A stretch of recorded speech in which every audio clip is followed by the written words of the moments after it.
다 같이 자리에서 일어나셔서 찬송가 93장이 되겠습니다. 93장입니다.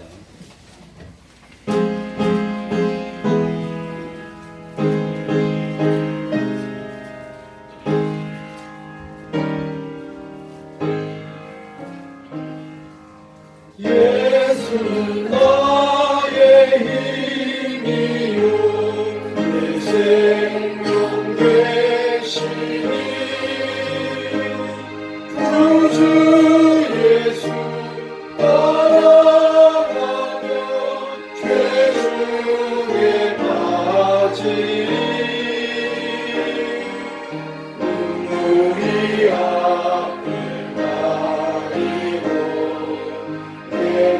내 근심 쌓일 때 위로하고 힘 주시리 주 예수. 예수는 나의 힘이요 내 친구 되시니 그대를 강구하며 충성히 받으리 햇빛과 비를 주시니 순수한 곡식 많도다 이런 열매 주시리 주 예수. 예수는 나의 힘이요 내 기쁨 되시니 그 명령을 주에 가야 늘 충성하겠네 주야로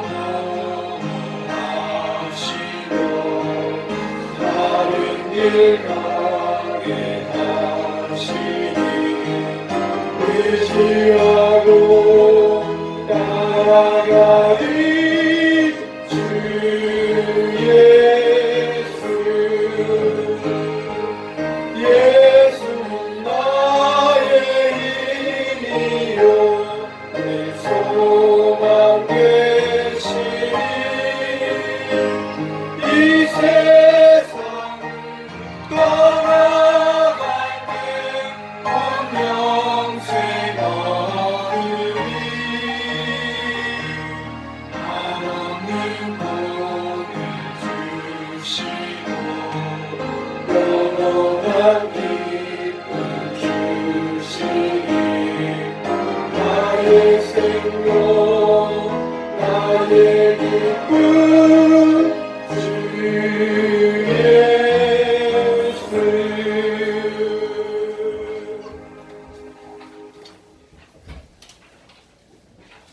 사도신경으로 신앙 고백하겠습니다.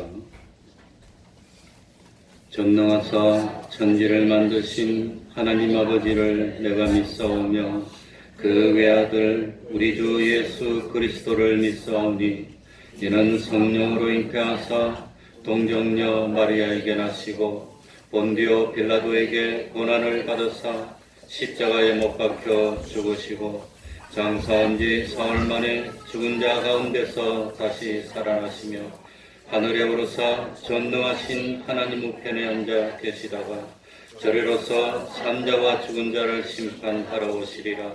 성령을 믿사오며 거룩한 공예와 성도가 서로 교통하는 것과 죄를 사하여 주시는 것과 몸이 다시 사는 것과 영원히 사는 것을 믿사옵나이다. 아멘. 자리에 앉으셔서 찬송가 350장입니다.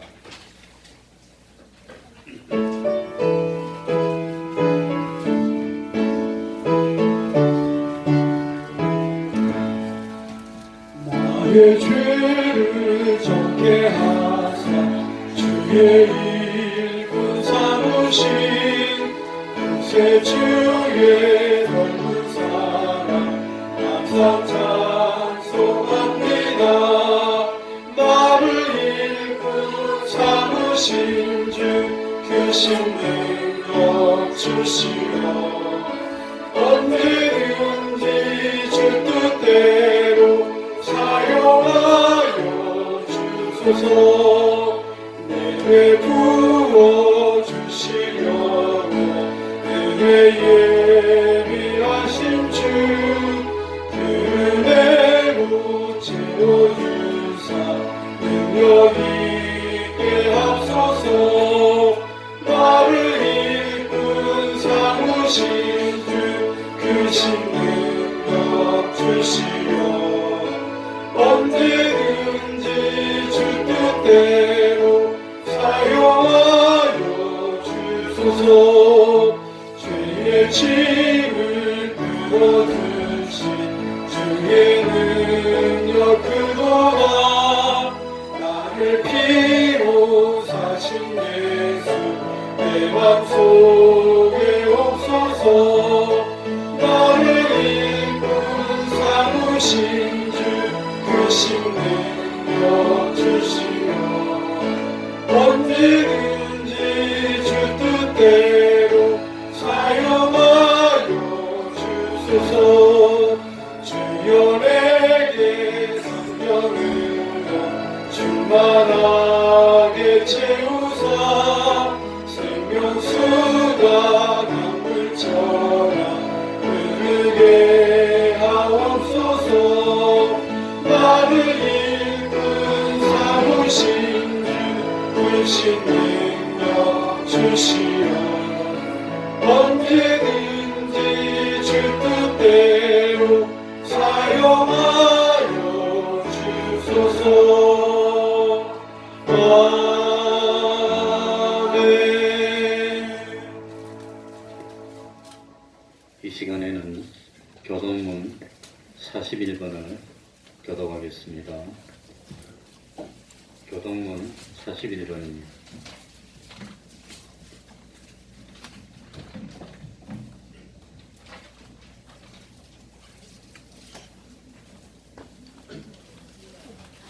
찬송가 뒤쪽에 교동문이 나오고 예배 순서 뒤에도 있습니다.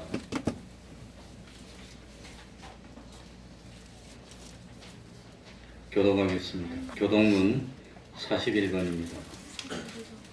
보라, 내가 새 하늘과 새 땅을 창조하나니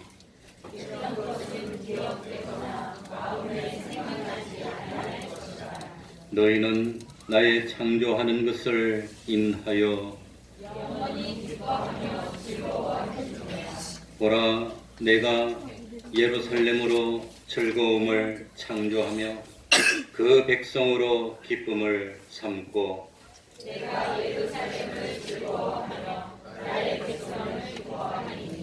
우는 소리와 부르짖는 소리가 그 가운데서 다시는 들리지 아니할 것이며 사자가 소처럼 집을 먹을 것이며 뱀은 흙으로 식물을 삼을 것이니 나의 성산에서는 해감도 없겠고 상함도 없으리라. 아멘. 이제 주영강 성가대 찬양이 있겠습니다.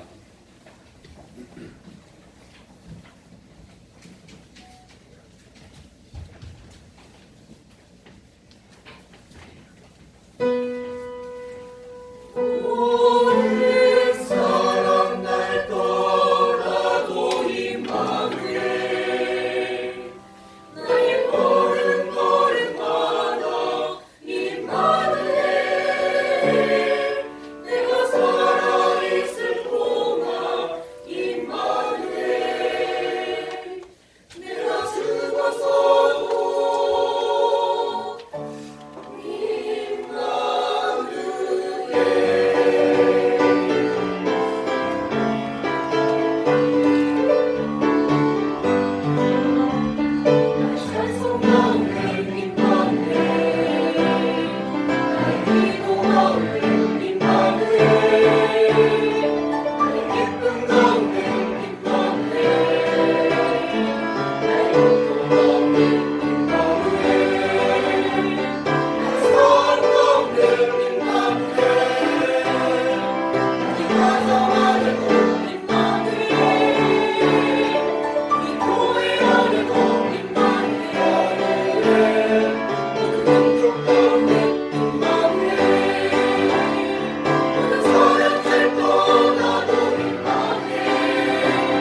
기원합시다. 아멘. 유치원이야, 유치원. 이 시간에는 최경수 집사님 예배를 위해서 기도해 주시겠습니다. 다 같이 기도드리겠습니다.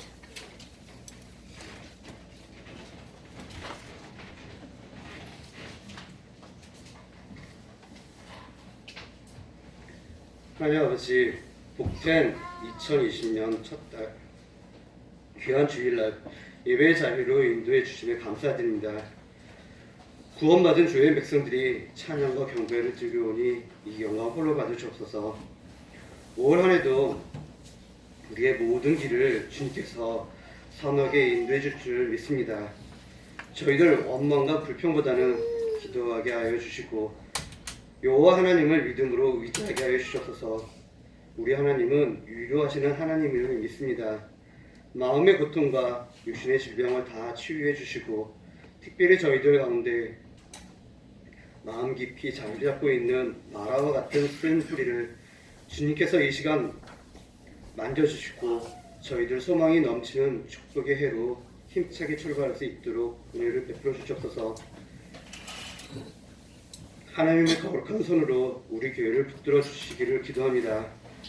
담임 목사님에게 갑절의 영광을 부어주시고 성령으로 기름 부어주셔서 맡겨주신 귀한 사명을 감당하기에 부족함이 없도록 주님 함께하여 주옵소서.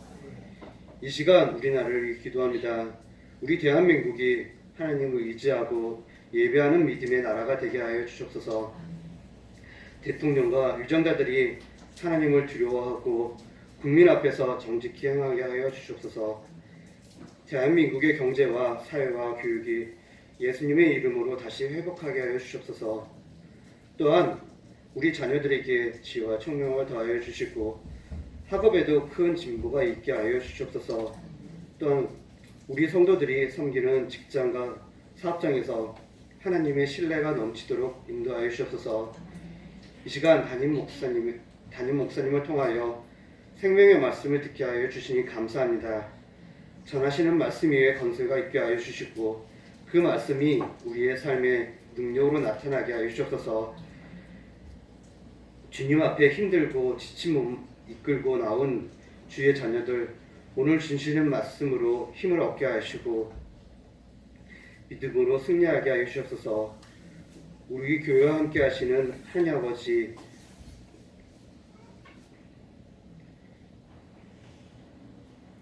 이렇게 가족들이 모일 때마다 은혜 받고 은혜의 힘으로 어려운 환경과 상황들을 뛰어넘게 하시고 가정과 일터에서 구원의 기쁨과 자원하는 마음으로 살아가게 하여 주옵소서.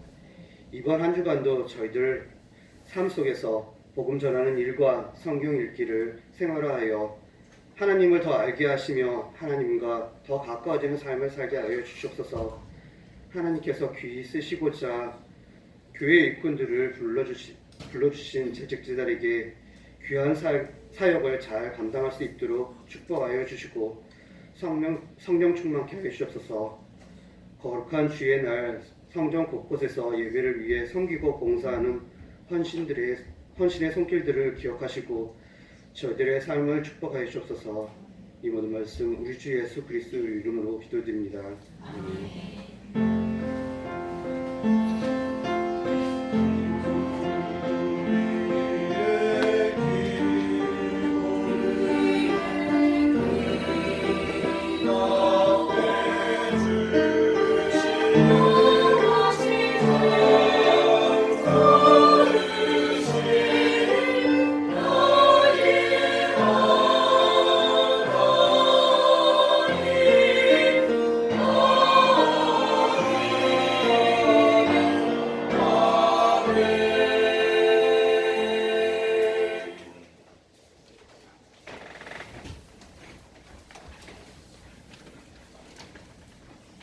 하나님의 말씀 고린도전서 4장 1절입니다.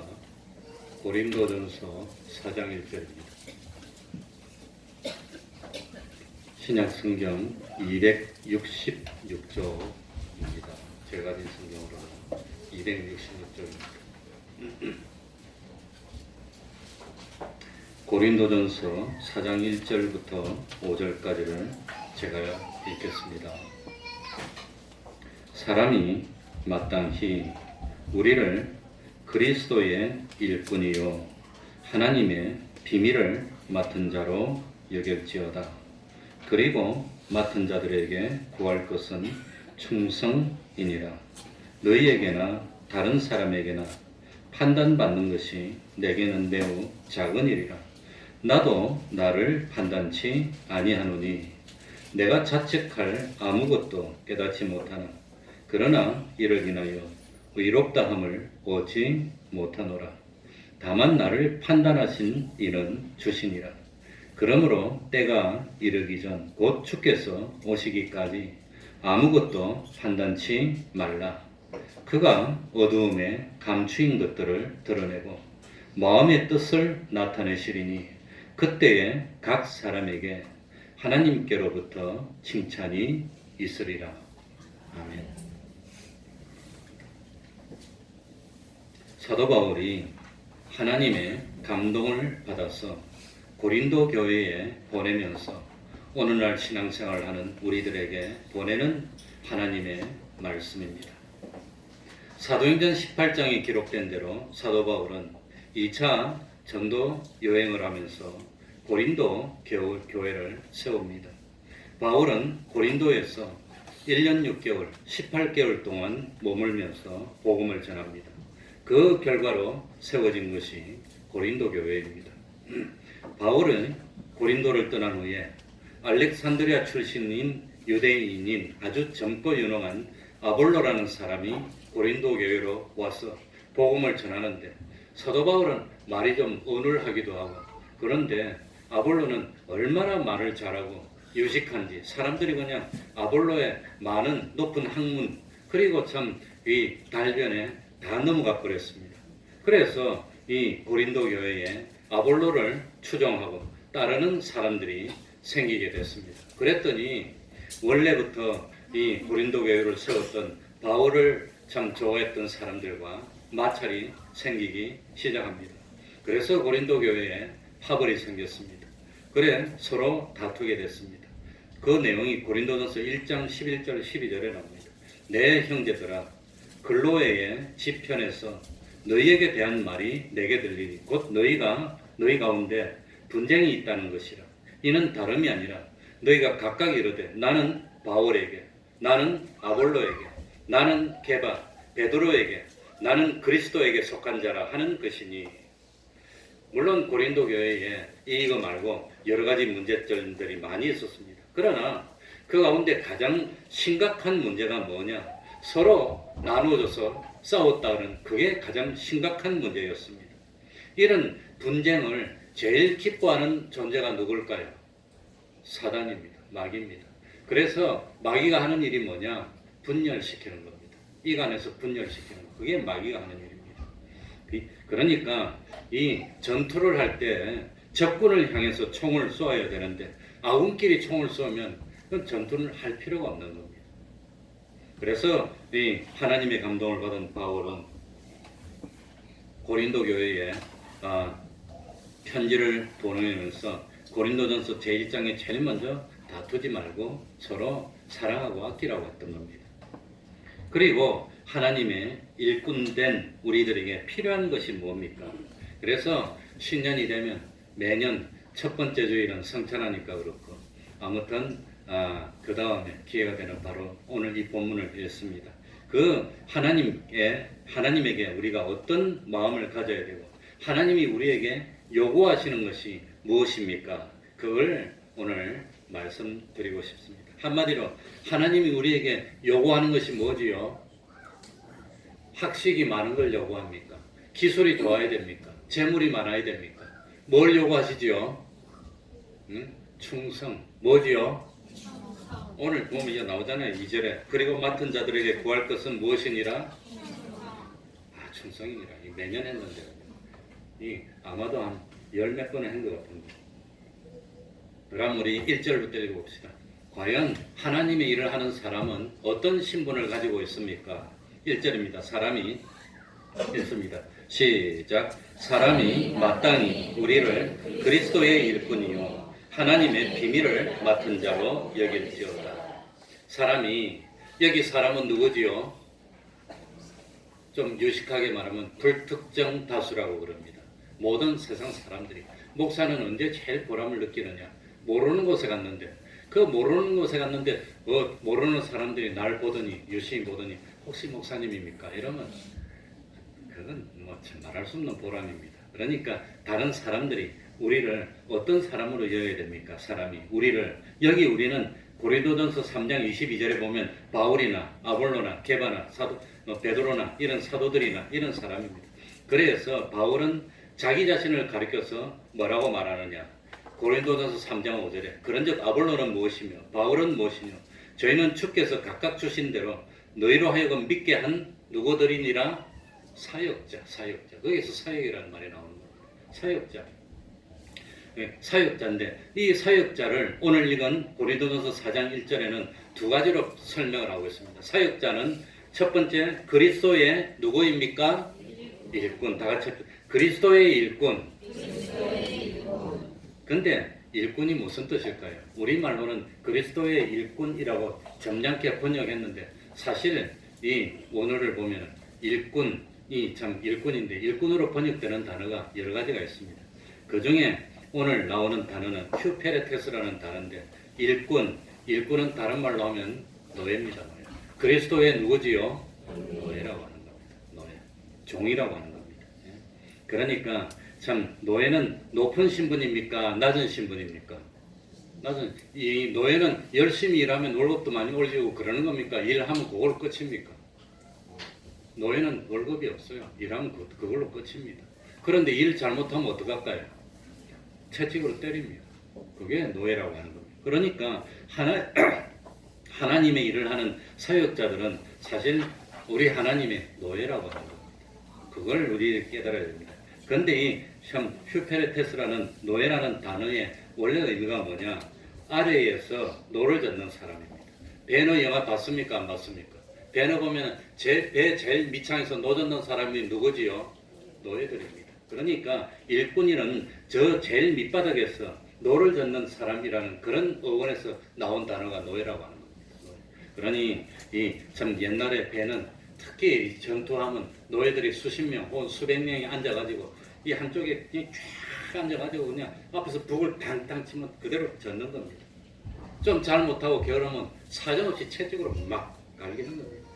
왜 그렇겠습니까? 노예는 배 바깥을 볼 수가 없어요. 배 바깥에서 무슨 일이 일어나는지 알 수가 없습니다. 배가 어디로 가는지, 지금 뭘 하고 있는지, 싸우러 가는지, 죽으러 가는지, 혹시 전투를 하고 있다면 이기고 있는지, 지고 있는지 알 수가 없어. 노예는. 그걸 모르는 겁니다. 그런데 앞에서 북을 딱 치면 박자에 맞춰서 노를 막 죽으라 젓는 겁니다. 왜 죽으라고 젓습니까?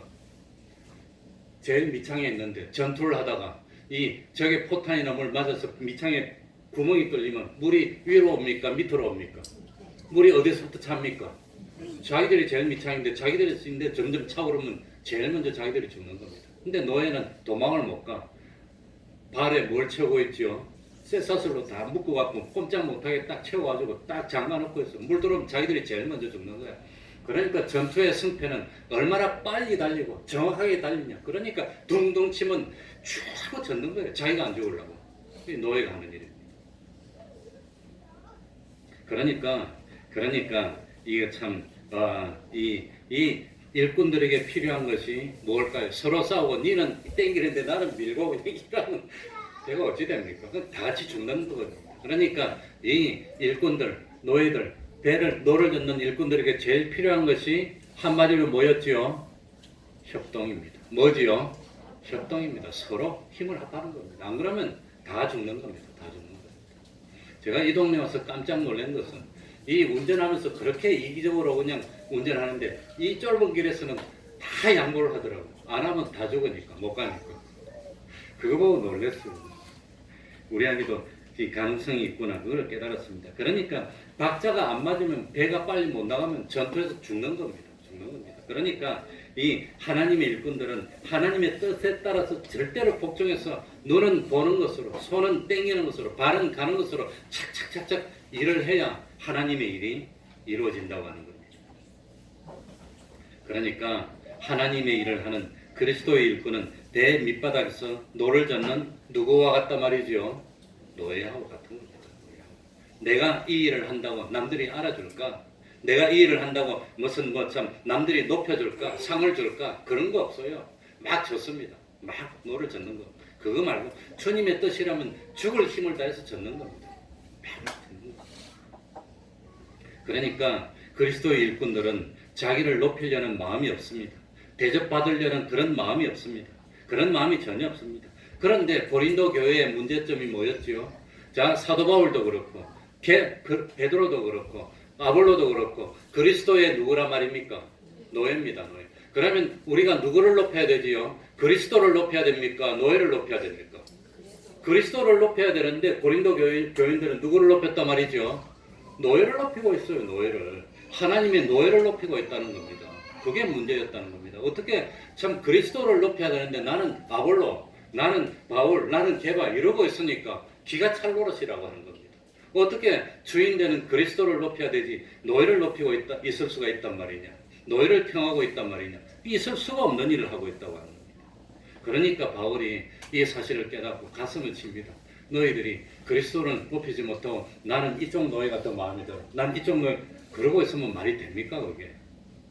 그러고 있다는 겁니다. 두 번째로 하나님의 일꾼 사역자들은 1절에 보니까 그리스도의 일꾼이요 하나님의 무엇을 맡은 자로? 비밀. 다 같이 봅시다. 비밀. 서로 간에 우리끼리만 알고 있는 거 있으면 우리끼리 사이는 비밀이 있는 겁니다. 그러면 비밀이 있는 사람들끼리는 친한 사람일까요? 원수들일까요? 친한 사람. 하나님과 나만 알고 있는 비밀이 있으면 하나님과 나는 그렇게 가까운 사이입니다. 다른 사람 아무도 몰라. 너한테만 가르쳐줄게. 그게 비밀이라고 하는 겁니다. 비밀. 그러니까 참 이 참 비밀을 맡은 자, 이 맡은 자를 다른 말로 하면 뭘 것 같습니까? 맡은 자를 비슷한 말로 표현하면 우리들이 다 알고 있는 다른 말로 하면 뭘까요? 청직입니다. 청직이. 그러니까 청직이라는 뜻입니다. 청직이. 비행기 타면은 참 누가 와서 수정 들어주지요? 스튜어드. 또 여자는 스튜어디스. 와가지고 수정 들어줍니다. 수정 들어주면 그 사람들이 뭐 식사도 갖다 주고 음료수도 갖다 주면 너무 고마워서 기뻐합니까? 당연히 줘야 될 걸 준다고 생각합니까? 그러니까 우리들은 비밀을 맡은 하나님의 비밀을 맡은 사람인데 하나님의 말씀을 전하는 것은 당연히 전해야 될 걸 전하는 건데 그런데 왜 그걸 높이고 뭐 난리를 치느냐 그겁니다. 스튜어디스들이 밥도 갖다 주면 지꺼 줍니까? 이 자기 거 아니고 맡아 있는 거 주라고 전달해 있는 거 그거 갖다 주는 겁니까? 그거 갖다 주는 건데 그걸 주는 걸 좋아가지고 높이고 하면 안 된다는 거예요. 그거 안 된다는 거예요.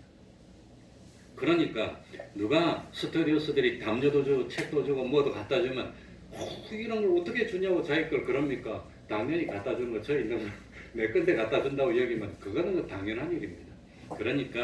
그러니까 참 우리 이 하나님의 일꾼들은 하나님의 말씀을 맡아 있다가 때를 따라서 전해줘야 되는 거 그거 주는 겁니다. 저는. 그래서 사도 바울은 고린도서 9장 16절에 내가 복음을 전할지라도 자랑할 것이 없으면 내가 뭐 어떻게 할 일임이라 부득불이 뭡니까? 하지 않으면 안 되는 거. 스튜어디스들이 이 밥 안 갖다 주고 알아서 먹으시고 그러면 됩니까? 안 됩니까? 그럼 쫓아내야지 그거. 그러니까 부득불은 하지 않으면 안 되는 겁니다. 노예가 열심히 노를 저었다고 해서 노예가 내가 얼마나 노를 잘 졌는지 칭찬합니까? 할 일을 한 것뿐입니까? 할 일을 한 것뿐이라는 겁니다. 그런데 할 일을 한 것뿐이고 하나님이 이렇게 맡기고 저렇게 맡겨놓은 걸 시간이 돼서 갖다 준 것밖에 없는데 그걸 높이고 하면 말이 되느냐? 그 말이에요. 그 말이 안 된다는 겁니다. 그리고 노젓는 일을 열심히 안 하면 뭐가 날라오는 거지요? 채찍이 날라와 사정없이. 이 채찍은 그냥 채찍이 아닙니다. 이 맞으면 죽는 채찍입니다. 그러니까 사도 바울은 고린도에 가서 하나님이 고린도로 가라 그랬어요. 고린도에 머물라 그러니까 18개월 동안 머무는 겁니다. 그러면서 복음을 전해서 교회가 세워졌습니다. 그러면 바울이 자랑해야 됩니까? 우리 주님이 자랑을 해야 됩니까? 우리 주님이 바울을 시켰으니까 주님을 위하고 주님께 영광을 돌려야 되는데 나는 바울, 나는 아볼로 그러고 있으니까 이게 문제라고 하는 겁니다. 그런데 노예하고 청지기 사이에 차이가 있습니다. 그 차이가 뭘까요? 청지기도 물론 노예고 노예도 노예지만 청지기는 주인에 대해서는 노예의 입장이지만 자기가 맡아서 관리하고 있는 사람들에게는 부리는 입장입니다. 주인의 명령에 대해서는 노예로서 순종해야 하지만 주인의 또 다른 노예들, 자기가 맡아서 관리하고 있는 노예들에게는 자기가 알아서 적절하게 일을 시키는 입장이 있는 것이 청지기라고 합니다. 그게 중요합니다. 그러니까 청지기는 집과 재산과 그 집의 모든 하인들까지 맡아서 관리하는 총책임자입니다. 그런데 이 청지기는 집이 재산이 자기 겁니까? 주인 겁니까? 주인 겁니다. 이 목사들은 청지기입니다. 주인 겁니다. 그러나 내 집인 것 같이 아끼고 조심해야 되고 또 하인들이 적재적소에서 일을 잘할 수 있도록 분위기를 만들어주고 해야 되는 책임이 있는 겁니다. 그러니까 참 하나님하고 청지기는 하나님의 비밀을 맡았습니다. 비밀을 맡았다는 것은 하나님하고 나만 아는 그런 어떤 사실이 있다는 뜻입니다. 그만큼 하나님은 나를 뭐 한다는 뜻일까요? 믿는다는 겁니다. 나를 신뢰한다는 겁니다. 그만큼 가깝다는 뜻입니다. 그러니까 하나님의 비밀을 맡아 청지기라는 것은 하나님과 그만큼 철저한 참 친한 사이고 믿을 수 있는 사이고 그런 사이라는 겁니다. 노예는 알면서 일을 합니까? 그냥 그저 시키면 시키는 대로 일을 할 뿐입니까? 어디로 가는지 몰라. 관심도 없어. 그냥 그 청지기가 데리고 가면 그냥 가는 겁니다. 어디로 가는지도 몰라. 그리고 이거 하라 그러면 그거 하는 겁니다. 그거 하는 겁니다. 그래, 어떤 정신이 약간 부족한 사람이 있었는데 김전홍 목사님 교회 데려가서 일 좀 시켜달라고 그러더랍니다. 그래서 너 여기 이 닭들이 달걀 난 걸 이거 들어서 여기로 옮겨라 그러니까 그러고 갔다 옵니다. 근데 갔다 오니까 이러고 가만히 있더랍니다. 왜 그러니까 닭 옮겨라서 여기 있는 닭이라서 요 옮겼는데요. 그러고 그 가만히 있더랍니다. 옆에 있는 것도 또 옆에도 또 근데 요것만 옮기랬다고 옮기고 이러고 가만히 있더랍니다. 다 했다고. 그럼 됩니까 안 됩니까? 그래, 우리는 그리스도의 일꾼인 동시에 뭐라 말입니까? 청지기라고 하는 겁니다. 청지기, 주인의 입장에서 주인을 위하는 그런 마음으로 해야 됩니다. 그러니 우리 교회 주인의식을 가지고 있어야 됩니다. 누구든지 뭐 문이 열려 있든지 말든지 뭐 전기가 들어와 있든지 말든지 그냥 보고 휙 가고 누가 하겠지 하기는 합니다. 내가 합니다. 다. 예? 방바닥에 끄떡 떨어졌으면 누가 하겠지 뭐. 누가 하기는 하는데 누가 할까요? 목사가 안 하면 할 사람은 저는 껌 떼는 일을 하는 거예요. 가면서 쓰레기통에 쓰레기 다 넣어놓고 가면 누가 합니다. 쓰레기통이 저절로 비워집니까? 누군가 비워야 됩니까? 그러니까 안 비우면 목사 좀 봐주세요. 좀 제발. 좀 일 좀 그만시키고. 다른 일도 할 일이 많은데. 그러니까 다들 주인의 입장에서 일을 해야 됩니다. 그래, 그 성경에 보면은 청지기인데 정말로 참 주인하고 비밀을 맡은 이런 관계에 있는 그런 청지기가 있었는데 그 청지기가 누구일까요? 주인의 평생 노예였는데 정말 주인이 믿고 맡겨서 이런 관계가 있을 수 있나는 그런 주인하고 노예였던 관계가 나옵니다. 그게 누구냐? 아브람과 엘리에셀입니다. 엘리에셀은 평생의 아브람의 몸종이고 평생에 참 죽을 때까지 아브람을 떠나지 않았던 종입니다. 그런데 얼마나 아브라함이 엘리에셀을 믿었던지 하나님이 참 나는 후계자가 없습니다. 그러니까 후계자는 우리 집에서 참 길려온 노예 엘리에셀이 내 후계자가 될 겁니다. 아브라함이 그렇게 말을 했어요. 하나님께. 그럴 만큼 믿고 맡겼던. 근데 안 돼. 하나님이 안 돼. 네 몸에서 난 아들이라야 너 후계자가 될 수 있어. 그래가지고 엘리에셀은 안 됐습니다. 그런데 나중에 아브라함이 참 자기 후계자가 되는 이삭 아들 중에 그 이삭이 장가갈 때가 됐습니다. 그런데 며느리를 얻어와야 되는데 며느리 아브라함이 직접 가서 보지도 않고 그랬는데도 불구하고 자기 몸종인 누구를 보냅니까? 엘리에셀을 보냈는데 그 엘리에셀이 딱 찍어 오면 아브라함이 보지도 안 하고 그냥 며느리를 삼는 거예요. 얼마나 믿으면 그럴 수가 있습니까? 내가 선택한 거나 너가 선택한 거나 뭐라 말입니까? 똑같다는 거예요. 그만큼 믿는 겁니다. 내 마음이나 네 마음이나 똑같다는 거예요. 그래가지고 실제로 엘리에셀이 가가지고 딱 찍었는데 누구를 찍어 왔습니까? 리브가를 찍어 왔, 맞습니까? 리브가. 요새 이게 좀 잘 안 돌아갔어. 리브가를 딱 찍어 왔는데 아브라함이 보지도 않고 자기 며느리 삼았어요. 놀라운 사실은 자기 아들 이삭도 보지도 않고 그 아버지의 종이 딱 찍어 왔는데 그냥 장가가는 거예요. 얼마나 믿으면 그리 됩니까? 그런데 재밌는 것은 리브가도 남자 될 사람 보지도 않고 엘리에셀이 말해주니까 그냥 가서 시집가는 거예요. 그게 누굽니까? 비밀을 맡은 자라는 겁니다. 그만큼 가까운 겁니다. 그러니까 너가 선택했으면 내가 선택했거나 똑같다. 내가 볼 필요도 없어. 그냥 결혼시킬게. 그래가지고 결혼을 했으니 이 엘리에셀을 얼마나 믿으면 그리 될까요? 이게 뭐라 말입니까? 천직이라고 하는 겁니다. 이게 누굽니까? 하나님의 일꾼은 하나님과 뭐가 똑같아야 되지요? 마음이 똑같아. 선택도 똑같아. 내가 좋아하면 하나님이 좋아한 거야. 이렇게 되면 하나님이 능력으로 함께 해주는, 그게 하나님의 일꾼은 그런 사람이 되어야 되는 거야. 그런 사람. 그게 일꾼이라고 하는 겁니다. 그래서 그 베드로전서 4장 10절에 보면 각각 은사를 받은 대로 하나님의 각양 은혜를 맡은 선한 청지기 같이 서로 봉사하라. 하나님은 우리를 너무 잘 알고 있습니다. 그래서 나한테 가장 적절한 달란트를 줘서 맡겼다고 하는 겁니다. 그런데 우리가 그 은사를 사용하지 않고 땅바닥에 묻어나오면 하나님이 섭섭하게 여기는 겁니다. 하나님이 나한테 맡긴 그 참 은사가 있습니다. 어떤 사람은 일을 잘하고 저는 일을 잘 못해. 왜 그렇게 일을 잘 못하는지 모르겠어요. 그러니까 참 교회를 섬기는 일은 부득불해야 하는 일입니다. 그러니까 열심히 일하고 나 좀 알아주세요 하면은 그 누가복음 17장 5절처럼 하루 종일 밭에서 일을 하고 왔다고 해서 참 뭐 그러고 와서 앉아서 쉬지 못합니다. 먹는 거 수정드려야 되는 겁니다. 어쨌든지 참 하나님의 일꾼인 동시에 하나님의 비밀을 맡은 세 글자로 뭐라 그랬죠? 청지기. 일꾼은 일 열심히 하고 알아주기를 바랍니까? 당연히 해야 될 일이고 안 하면 채찍 맞는 거 그것밖에 없어요. 그러니까 사도 바울은 열심히 일을 하고 뭐 할 것이 없단 말입니까? 자랑할 것이 없는 거예요. 할 일을 한 건데 그게 자랑할 일이 아니라고 하는 거예요. 그리고 하나님의 일꾼들의 필요한 것이 뭡니까? 2절 다 같이 읽어봅시다. 시간이 많으니까. 2절입니다. 그리고 시작. 그리고 맡은 자들에게 구할 것은 충성이니라. 맡은 자. 그러니까 이 뭡니까? 이 청지기들에게 필요한 것은 두 글자로 뭐라 말이죠? 충성입니다. 충성. 하나님은 우리의 뭘 보신다고 그랬죠? 두 글자로 중심. 가운데 중, 마음심 합하면 뭐지요? 충입니다. 충. 그거 본다고 하는 겁니다. 하나님이 우리에게 맡길 때, 사람들은 맡길 때 뭘 봅니까? 실력이 있나 없나? 학문이 있나 없나? 뭐 어디 학교를 나왔나? 그거 보지만 하나님은 우리를 맡길 때 저 사람이 어디 학교를 나왔나? 저 사람 경력이 뭐냐? 집안이 뭐냐? 그거 안 보고 이 사람에게 뭐가 있냐 없냐? 그걸 본단 말이죠. 충성심이 있냐 없냐?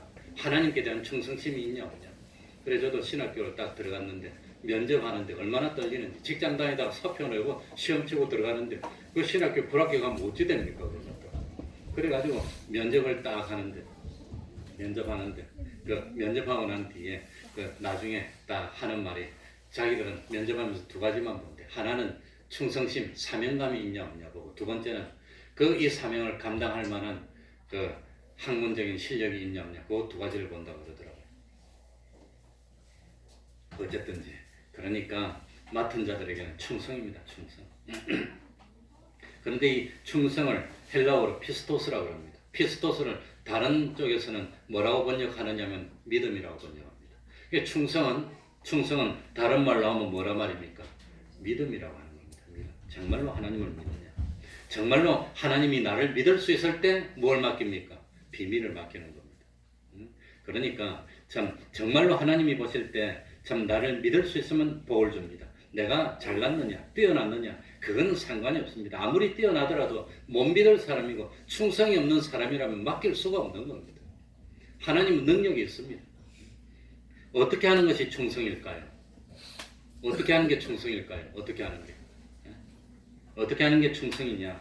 참 적은 일이라도 자기 최선을 다해서 하는 게 충성입니다. 그러니까 적은 일에 충성하면 많은 것을 맡깁니다. 적은 일에 충성했더니 많은 것을 맡게 된 신뢰가 성경에 나오는데 누굴 것 같습니까? 누굴 것 같습니까?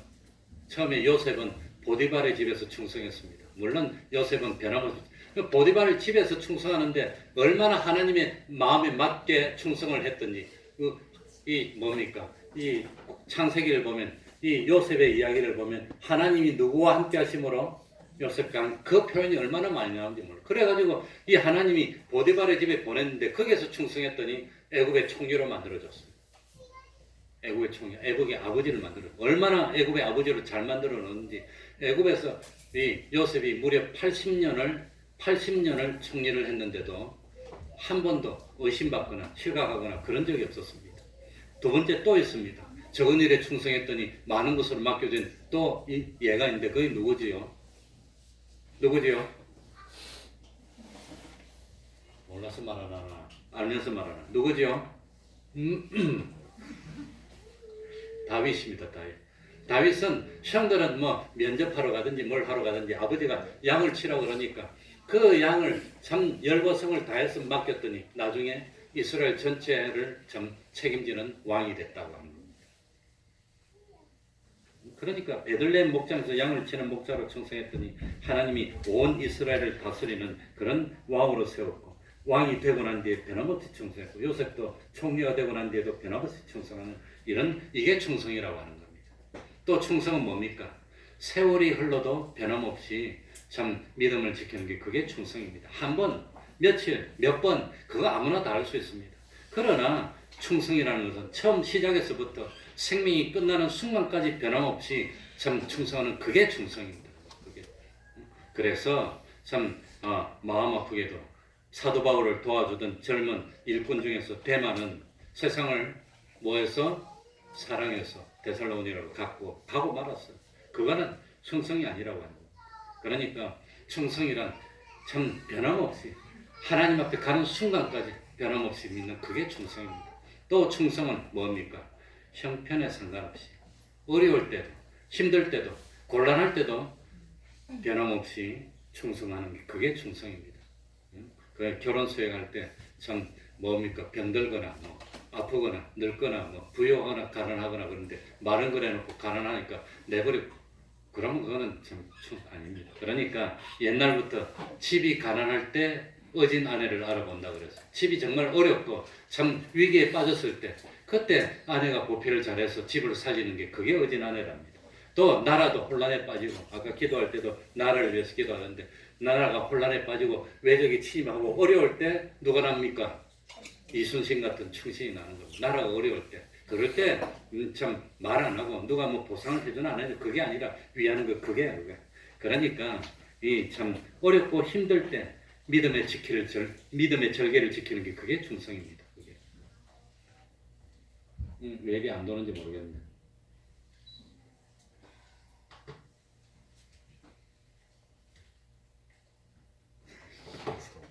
그러니까 마지막으로 한 가지만 더 마치겠습니다. 평가입니다. 평가. 하나님의 일꾼에 대한 평가가 3절, 4절, 5절에 나옵니다. 이 평가는 세 가지 기준이 있습니다. 자, 우리 3절부터 5절까지 좀 길지만 같이 한번 읽어보겠습니다. 너희에게나 시작. 너희에게나 다른 사람에게나 판단받는 것이 내게는 매우 작은 일이라. 나도 나를 판단치 아니하노니 내가 자체가 아무것도 깨닫지 못하나 그러나 이를 인하여 의롭다함을 얻지 못하노라. 다만 나를 판단하시는 이는 주시니라. 그러므로 때가 이르기 전 곧 주께서 오시기까지 아무것도 판단치 말라. 그가 어둠에 감추인 것들을 드러내고 마음의 뜻을 나타내시리니 그때에 각 사람에게 하나님께로부터 칭찬이 단체로 옵니까? 각 사람에게 있는 겁니까? 각 사람에게. 그래서 여기서 말하는 판단이란 말은 비판하고는 다릅니다. 비판이나 비난처럼 안 좋은 그런 부정적인 이미지가 아니라 판단이라는 것은 중립적입니다. 중립적인.